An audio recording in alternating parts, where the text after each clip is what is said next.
marangal nga po, pero mahirap din. Ganun talaga. Walang trabahong madali. Correct. Kahit yung pagnanakaw, mahirap pa rin yun. Ba't mo nasabi?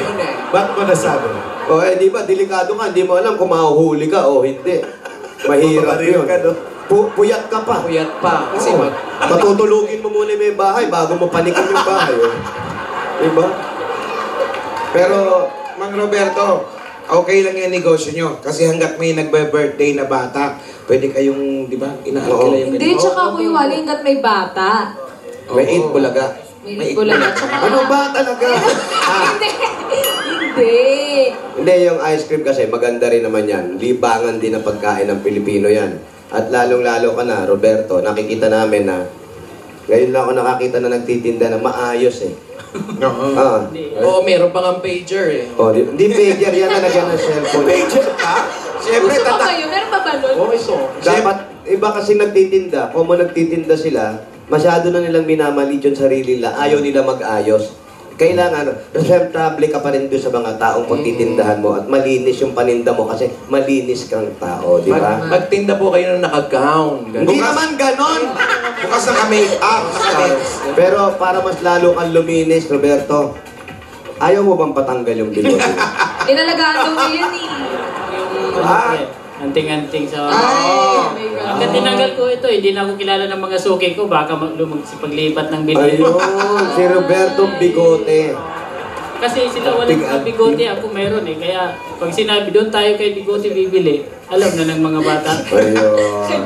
Pero Roberto, para sa'yo, binabati ka namin. Congratulations. Alam mo, Masarap yung tinda mo, tatak Pinoy yan, sorbetes. at huwag mong minamaliit o ikahiya kung anong trabaho meron ka. Marangal yan. Marangal. Sabi nga ni Ryan, ang ice cream daw parang itbulaga. Hanggat may bata, may ice cream. Tama. Tama yan. Tama.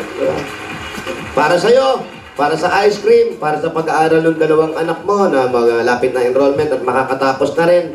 At dagdag regalo pa ng itbulaga, tanggapin mo pa, Roberto, ang 60,000 pieces!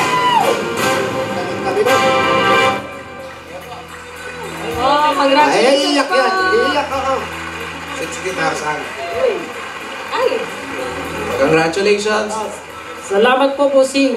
Salamat po. Malaking bagay ho ito para sa akin. Pero, salamat po, Panginoon. Ano pong- Sa po pinagpala.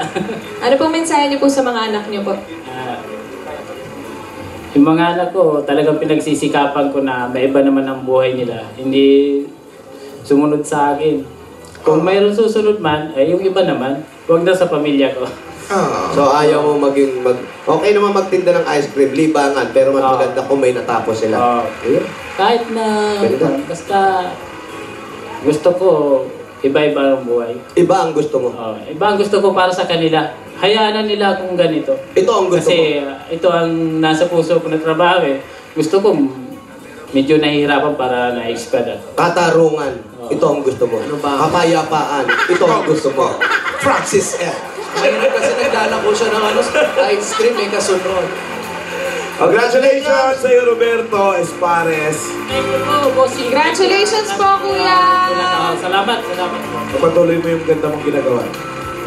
Susunod na, semifinals ng Grabe Siya!